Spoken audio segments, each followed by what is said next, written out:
நாங்கள் வியட்நாமில் sea food restaurant போனோங்க. அங்கே நாங்களே ஃபிஷ்ஷை சூஸ் பண்ணி அதை குக் பண்ணி தந்தாங்க. செம்ம டேஸ்ட்டாக இருந்துச்சுங்க. நீங்களும் போனீங்கன்னா கண்டிப்பாக ட்ரை பண்ணுங்கள். நாங்கள் 2 ஃபிஷ்ஷு வந்து சூஸ் பண்ணோங்க. ஸோ அவங்களுக்கு வந்து பிடிச்சிட்ருக்காங்க. பிடிச்சிட்டு நம்ம என்ன ஸ்டைலில் சொல்கிறோமோ அதில் வந்து குக் பண்ணி தருவாங்க. செம்ம என்ஜாய்மெண்ட்டாக இருந்துச்சு. இப்போ பார்த்திங்கன்னா 2 ஃபிஷ்ஷுக்கு வந்து நாங்கள் சூஸ் பண்ணிட்டோம். அது வந்து வெயிட் போடுறாங்க. எவ்வளோ வெயிட் இருக்கோ அவ்வளோக்கு வந்து நம்ம பே பண்ணால் போதுங்க.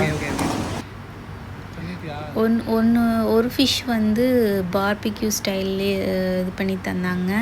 இன்னொரு ஃபிஷ் வந்து நார்மல் ஃப்ரை பண்ணி கொடுத்தாங்க. 2மே ஓகேவாக இருந்துச்சுங்க. நாங்கள் நல்லா என்ஜாய் பண்ணி சாப்பிட்டோம். ஸோ பார்பிக்யூ வந்து ரொம்ப காரமாக இல்லை, பட் ஆனால் ஓகேவாக இருந்துச்சுங்க. நீங்கள் வந்து என்ன ஃப்ளேவர் சொல்கிறீங்களோ அந்த பார்பிக்யூ சாஸ் வந்து அவங்க யூஸ் பண்ணுவாங்க. ஸோ நம்ம சூஸ் பண்ணுறத இதில் சாஸோட டேஸ்ட்டில் தான் இருக்குது அந்த ஃபிஷ்ஷு. ஸோ நாங்கள் வந்து 2 ஃபிஷ்ஷு அப்புறம் கொஞ்சம் ஒயிட் ரைஸு அந்த மாதிரி ஆர்டர் பண்ணியிருந்தோம். ஸோ நாங்கள் வந்து ஒயிட் ரைஸே சாப்பிட்லங்க. ஃபிஷ்ஷே வந்து எங்களுக்கு ஃபுல் ஆகிடுச்சு.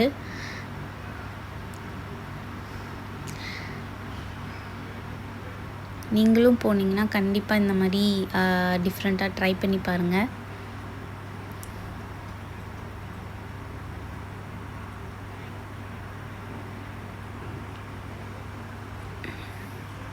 அங்கே நிறைய சீ ஃபுட் ரெஸ்டாரண்ட் இருக்குங்க. இது மட்டும் இல்லை, நிறைய ஆப்போசிட்லேயே பீச் இருக்குது. ஸோ நீங்கள் அந்த பீச் வியூவோட பார்த்துட்டு சாப்பிட்லாம். அப்புறம் 2 லெமன் ஜூஸ் ஆர்டர் பண்ணோம். லெமன் ஜூஸ் வந்து நல்லா இருந்துச்சு. அங்கே டிஃப்ரெண்ட்டாக இருந்துச்சு லெமன் ஜூஸு. ஃபஸ்ட்டு வந்து என் பையன் ஃபிஷ்ஷு வேணான்னு சொன்னான். அதுக்கப்புறம் வந்து அவனுக்கும் அந்த ஃபிஷ்ஷு வந்து ரொம்ப பிடிக்க ஆரம்பிச்சிருச்சு. ஸோ வந்து சைல்டு அடல்ட் எல்லாமே வந்து நல்லா என்ஜாய் பண்ணி அங்கே சாப்பிட்லாம். நீங்கள் கண்டிப்பாக போனீங்கன்னா சீ ஃபுட் ரெஸ்டாரண்ட் வந்து ட்ரை பண்ணுங்கள். அங்கே நல்லா ஜாலியாக சாப்பிட்டுட்டு நல்லா என்ஜாய் பண்ணோம்.